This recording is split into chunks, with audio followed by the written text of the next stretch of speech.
Let me tell you about a story about a man who bought a boat. So this guy, right, and he works hard, does well at university, and through a combination of hard work and luck and knowing the right people, he gets a very good job, like a six-figure salary kind of good job. And he kind of works hard and saves up a bunch of money because one day he wants to buy himself a boat. This is his goal. Not like a little dinghy boat, not like a mega yacht either, but like a decent, I don't know, some kind of like yacht thing you can go away with. It's like, imagine like a proper caravan but a boat. It's cool. So he saves up. This is going to be his thing for retirement, right? He's going to retire and he's going to sail around the south coast and loop around some islands and all that kind of stuff. And that's what he's going to do. And then he gets to retirement, he buys the boat. It costs far more than he thought it would because boats do, and he has to spend money doing it up. And he finally gets to take it out to the harbour. And as he's going out, he realizes that there's been a problem. Something's gone wrong. I don't understand boats, but I assume this can happen. And there's an issue with something at the back, and it starts to take on water. And before he knows it, his boat is sunk at the bottom of the harbour. And the insurance doesn't cover it because this is his fault. And his all he looked forward to, all he saved up for, all he stored up is gone in the blink of or a couple of blinks of an eye on the bottom of the harbour. Jesus himself says, "Do not store up for yourselves treasures on earth where moth and rust and water damage destroy."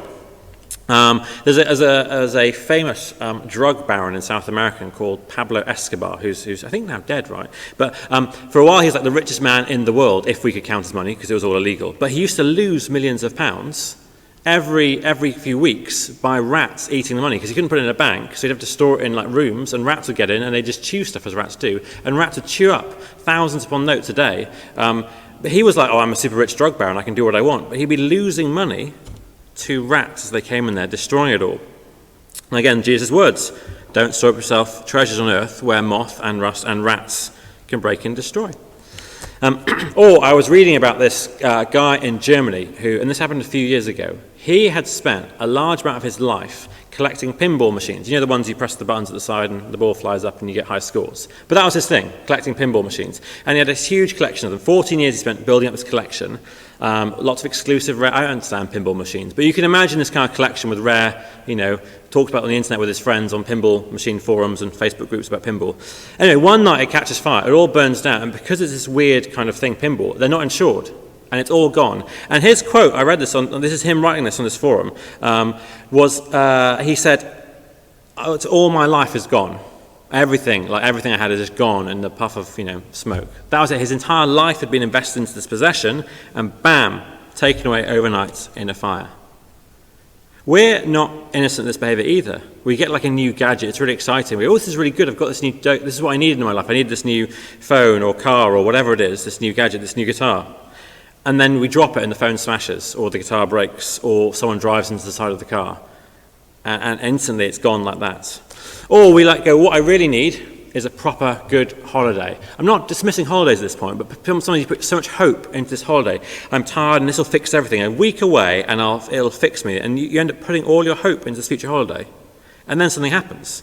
Your flight gets cancelled, or you get ill beforehand and you can't travel, or something comes up and you can't go, a family emergency, or it's just a holiday in Britain, it rains the entire time, so you spend your entire holiday indoors arguing as opposed to outdoors. And what you put your hope into is just gone and taken away. Jesus says, "Don't store up for yourself treasures on earth where moth and rust destroy, and where thieves break in and steal." But there's not, as well as being instantly snatched away, what is more common is where we put our hope into something, and then over time, we kind of forget about it, and we realize, it's not actually that good. We kind of place it in sort of the attic, often literally, and what was something that we thought would be amazing actually doesn't give us what we hoped for. Let me give an example. Me and Alice sometimes watch this TV show called Grand Designs, which is a Channel 4 TV show. In it follows around these people who decide to buy a big house and do it up, a grand design. And normally it's like they have really odd jobs, like she illustrates shoes and he, tastes cheese for a job. But then they have like £300,000 and they go and buy a house, and then they go to do up the house, and it costs them 3 or 4 times the amount they thought originally, and it drags on for ages. But at the end of it, they have their house hopefully completed, and the host comes along and says, "What do you think of your house? Is it worth it?" And they go, "Oh, it's wonderful, it's brilliant, we love it here." And then the host turns to them and says, "Would you do it again?" And at this point, the husband, it's always the husband, kind of goes, "Well, I don't know." And the wife looks at him like that. But there's this idea that they've invested all this time and energy into this one thing, this big house, that's going to be their forever house. And then they finish it and they're like, it's not actually given me the satisfaction I hope for. Or like you have a car, and it's a good car, and it's a nice car, but over time you think, actually, I could do with a slightly better car, couldn't I? And you start to justify it in your head. So you buy a new car, and that car's great for a while, but then after I think, oh, is it this great? Maybe it's not actually that.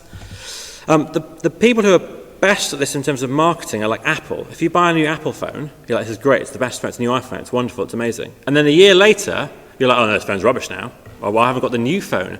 The new iPhones apparently have like a radar built into them or something like that. I'm like, I don't know what that does, but I need that in my phone. My phone doesn't do that, it's rubbish.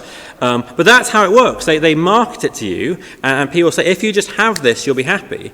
And then your old ones kind of disappear into the cupboard, like your dress or your shoes or your jacket that you think is wonderful just ends up in a cupboard somewhere.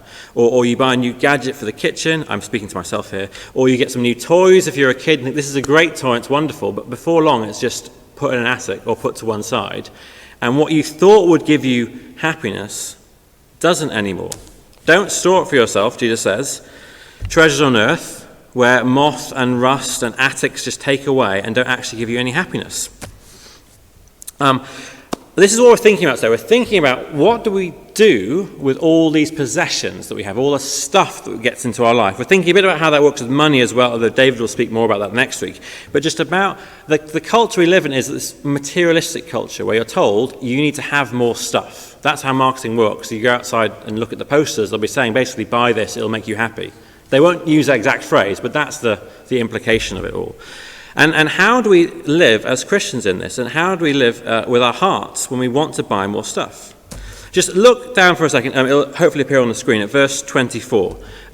Verse 24, Jesus says this: "No one can serve two masters. Either he will hate the one and love the other, or he'll be devoted to the one and despise the other. You can't serve both God and money." He could also say, you can't serve both God and stuff, possessions, having things. You can't serve both of them. Think about that for a minute. How do you serve money? Right, I get how I can serve a person, okay? I could serve you by bringing you a cup of tea, by washing your car, or, I don't know, mowing your lawn, or, I don't know, whatever that is. But you can serve people. That's quite an easy thing to think about, right? You know, I can serve my wife by making a cup of tea in the morning, or I can serve my kids by, I don't know, helping them build a cool train set. All that sort of stuff works. But how do you serve money?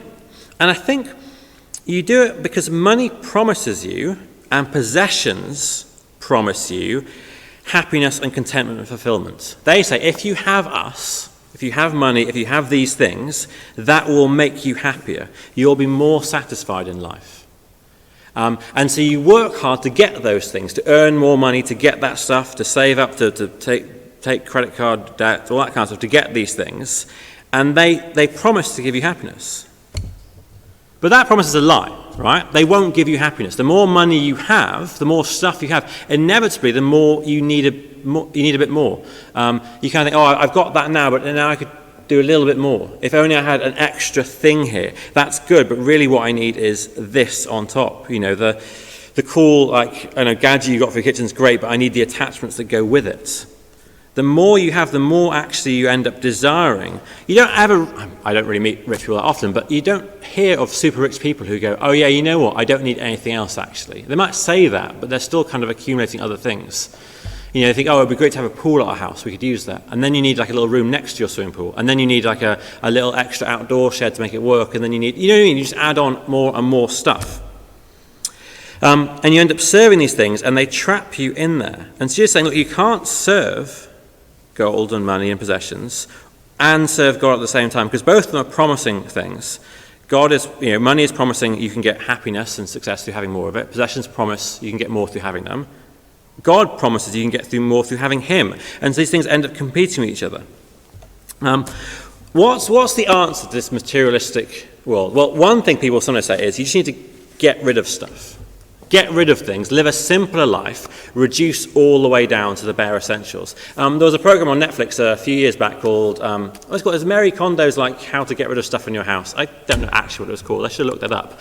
But the whole thing was, like, get rid of stuff that doesn't spark joy. That was her catchphrase. Look at your possessions. What does spark joy? What doesn't spark joy? And get rid of it. And to an extent, to a limited point, that's fine. Get rid of stuff that doesn't spark joy. But it still actually falls into the same trap of saying, find possessions that spark joy and just keep them, get rid of the ones that don't. But actually, possessions as a whole can't promise ultimate joy. It might give you temporary joy, but then you want more of it. The Christian solution isn't just to get rid of lots of stuff, but rather it's to get the right kind of stuff. Look at what Jesus says in verse 19 and 20 and 21. He says, "Don't store up for yourselves treasure on earth, where moth and rust destroy, and where thieves break in and steal.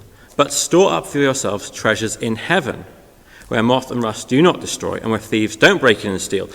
So he's not saying, don't store up treasure. That's not what Jesus says. He says, don't store up treasure on earth. He says quite explicitly, Jesus commands you, store up treasure. He literally says, you should go home and store up treasure, but you should store up treasure in heaven. So it's less about what you store, but it's about where you are storing those things. Don't store up treasure here on earth. Store up yourselves treasure in heaven. In one sense, we should be like hoarders, but the hoarding isn't stuff here. That is bad. Their moth and rust will break in and destroy or forget where the things are. Store up for yourselves, hoard for yourselves treasures in heaven. Which makes you question, what does he mean by treasures in heaven? What do I mean stored up? I think what that is anything that has eternal, lasting value, that goes on forever, that when this world is made renewed by Jesus at the end of time, anything that goes on forever is treasure in heaven, because moth and rust doesn't destroy it and thieves can't steal it from there. Which means things like working on our own kind of Christian life, our love for God, that stuff goes on forever.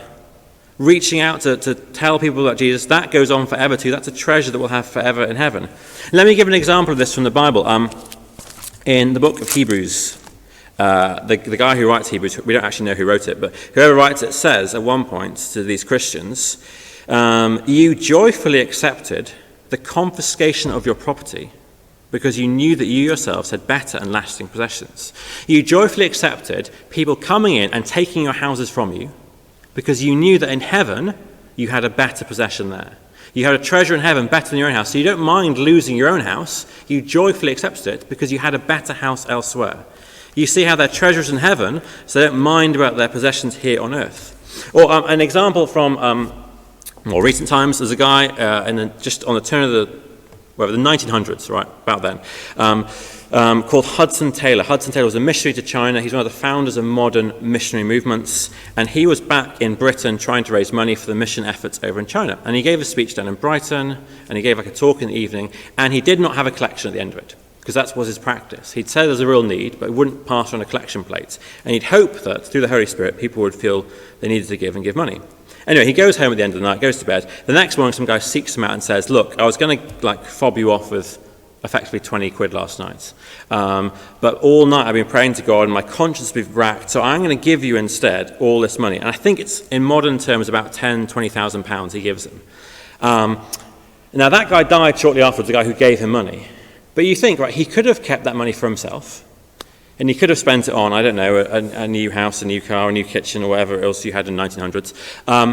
But instead he gave that money away, and that will have reaped an eternal harvest in the mission fields of China. People out there will be Christians because this guy gave up his money. So he will have died and met people in heaven that will be in heaven because he gave away his money. He didn't consider it something for his own. He gave it away, and he stored up for himself this treasure in heaven that when he got there, he would meet these people who had become Christians because he gave the money to them. This is what I think it means that Jesus says, store up treasure in heaven. It's about looking at what things last forever. So we pursue treasure there, and we try and hoard treasure up there. And this, in one sense, is just the Christian discipline of simplicity.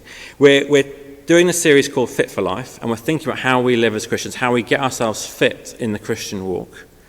And what this is saying, if you imagine it as as a sports metaphor, if you're going for a race, you don't want to run the race carrying a bunch of stuff on your back. Okay? You don't want to run the race carrying a big rucksack. You don't want to run the race pushing a shopping trolley or whatever that is, or dragging a wagon of possessions. You want to throw off these things so you can run the race well. This Christian discipline of simplicity is saying, I want to reduce the stuff I have here, not because there's some super virtue in having nothing, but because I want to store up for myself treasures in heaven. I don't want to fix my focus on storing up stuff here. That's hindering me from running this race. I want to reduce that so I'm not distracted by it, so I'm not focused on it, so I can store up treasure in heaven. This, I think, is what's going on when Jesus talks about the eye being the lamp of the body in verse 22. So he says in verse 22, the eye is the lamp of the body. If your eyes are good, your whole body will be full of light. But if your eyes are bad, your whole body will be full of darkness. If then the light within you is darkness, how great is that darkness? Jesus is picturing your eye like a lamp. What it looks at is what it takes in. And if we're looking at good things, at Jesus, what he's done for us, all these things we can treasure with him, then we'll live a life accordingly. But if we're obsessed looking at getting more possessions, then that's what we think about and worry about, and we try and store up. And we think, I need to get more money and more stuff. And it hinders our walk with Jesus. So the aim is to remove things from our life, to simplify things in order that we can walk well with Jesus. Ultimately, we do all this stuff because we know that the chief treasure we have in our life is knowing God. It's having Christ, and through him knowing God the Father, and that gives us all this great joy and contentment and peace. And so we try and eliminate other things in our lives in order to live a life where we know him more. Let me give an example of how this could work in practice here. Like, what would it look like if we took this seriously? You might be saying that one of our dearest possessions is our lovely, comfortable house. And it's so dear to us that we don't actually like having people around it because people make a mess, right? We've tidied it, it's neat and wonderful, and we don't like having people in there.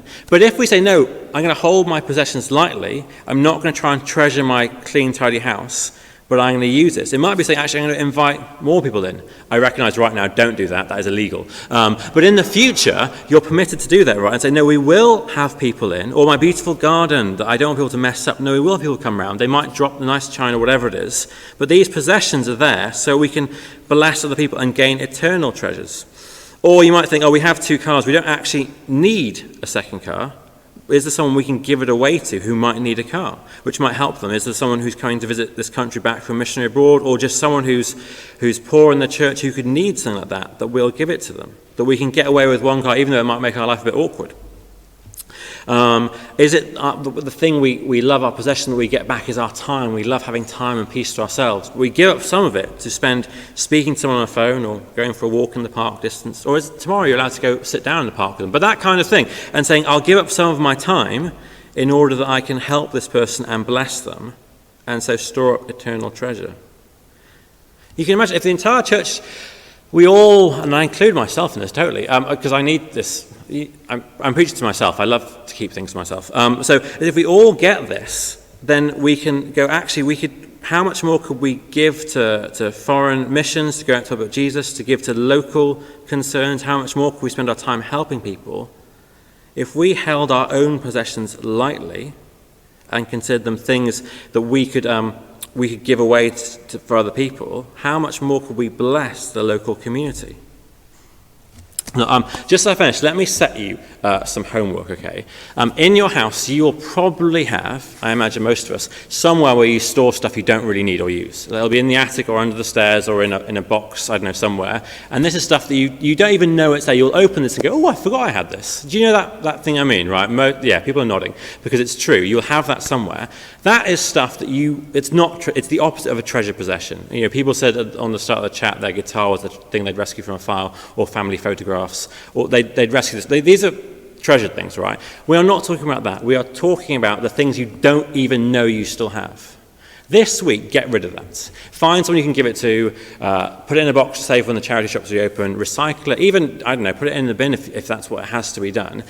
Not there's a massive virtue in having less stuff. There's no Christian virtue in having an empty house, right? That's not it. But there is something in that these things hold attachment to us. That in the back of our head, these things are like security blankets almost. We have these things and they'll take care of us. And you'll look at this stuff you didn't know you had and think, but I might use that. You won't. You will not use that at some point. Or if you did, it's not an important thing, or you'd have used it already. I'm not saying at this point, get rid of stuff that you really need, right? But now, just as an immediate bit of homework, say, I'm going to hold this lightly because I want to put my treasure trusting in heaven. It's like an act of defiance against the materialistic world, saying, I don't need this stuff. What I need is Christ, so I'm going to get rid of some of this stuff. There are books you could throw off your bookshelf that you'll never read again. You could give to someone else. There's, I don't know, whatever there is. And again, I speak to myself here. I will have to do this. And then you can make that a habit of saying, I want to eliminate stuff in my life or not get new stuff, because what I want more of is Christ. And I will use what I have to bless other people. Let me finish with these words that Jesus says, and these are things to meditate on as we get rid of stuff in this week.